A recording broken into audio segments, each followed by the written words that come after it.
apelação. Leia-se, a apelação vai subir e vai para o TJ. E vai para o TJ. Bem, esse é o sentido da súmula 347 recente. Quem diz isso em termos internacionais?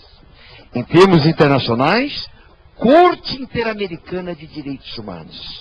Em termos internacionais, Corte Interamericana de Direitos Humanos. E também, Comissão Interamericana de Direitos Humanos. Também, Comissão Interamericana de Direitos Humanos.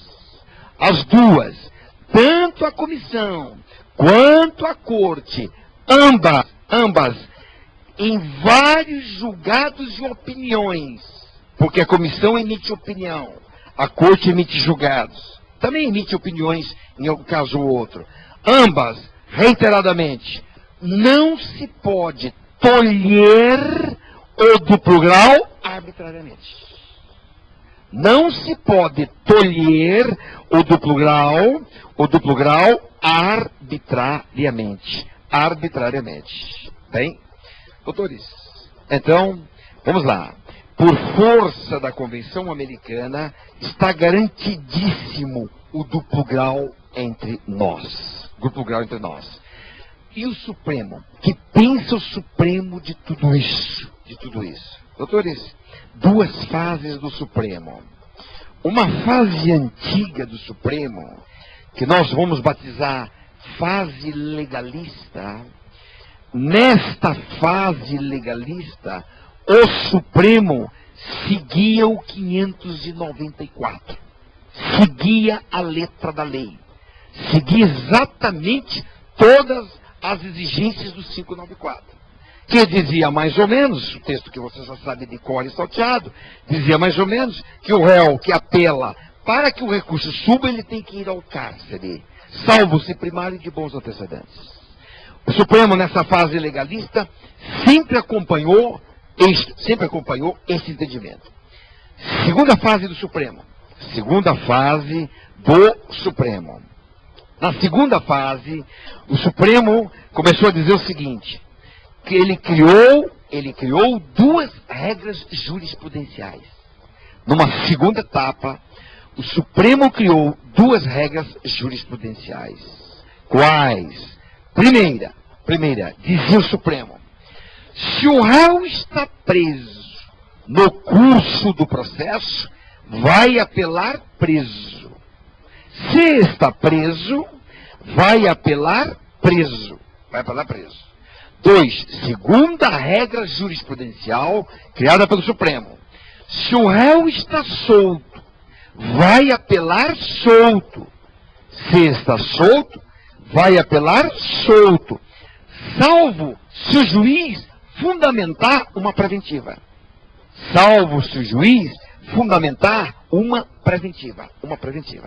Doutores, essa eu diria é a segunda etapa da jurisprudência brasileira, sobretudo da jurisprudência do Supremo. Logo, primeira etapa, interpretação legalista do 594.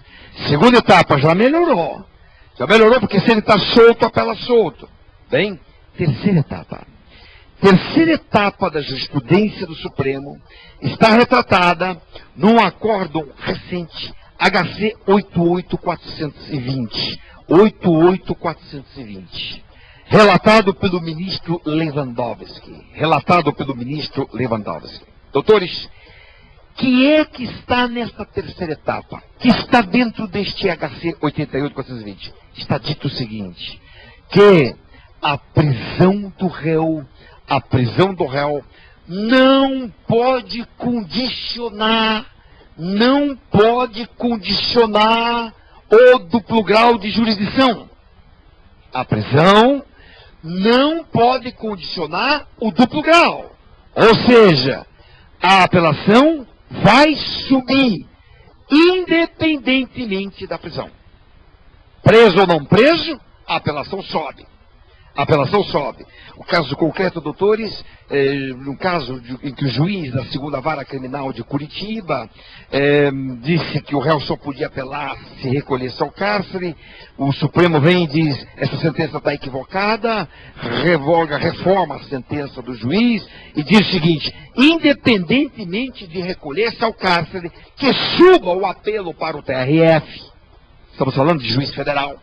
Juiz federal, segunda instância, TRF, que suba o apelo, independente da prisão. Doutores, agora atentem.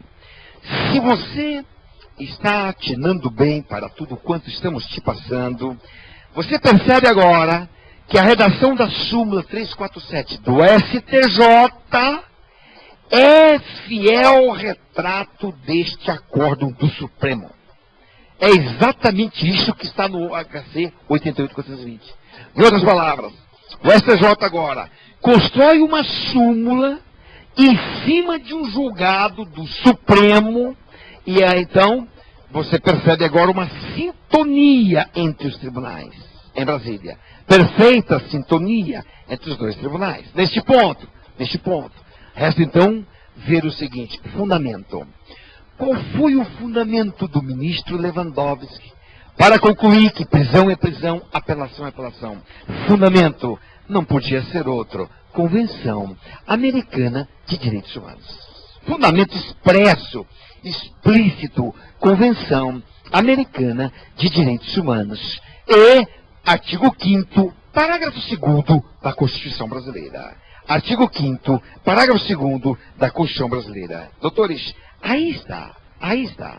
Portanto, agora vai amarrando tudo.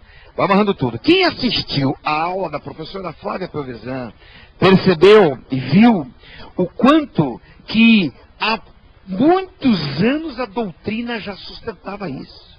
Que os tratados de direitos humanos têm valor constitucional. O Supremo só agora vem reconhecendo isso. Então, doutores, nós mencionamos muito o voto de Celso de Mello. Mas Lewandowski, neste voto aqui, deste acordo, já está falando a mesma coisa. Portanto, a linguagem dos ministros do Supremo, de um modo geral até aqui, já vem sendo uma linguagem uniforme. Eles já estão quase que todos indo nesse caminho de reconhecer a superioridade da Convenção Americana de Direitos Humanos. É isso mesmo. Daí a pergunta seguinte. Se a lei brasileira diz algo de um jeito e a Convenção Americana diz outra coisa, qual norma prepondera? Quando se trata de direitos humanos e há uma norma interna que diz X, há uma norma internacional que diz Y, qual norma prepondera? Sempre prepondera a norma mais favorável. Neste caso, inequivocamente, a norma mais favorável. Fundamento? Vamos falar um pouquinho, ainda que sucintamente, sobre o fundamento da norma mais favorável. De onde vem isso? Onde está escrito isso? Qual é a base jurídica para você sustentar que a norma mais favorável é que vale? De onde vem isso?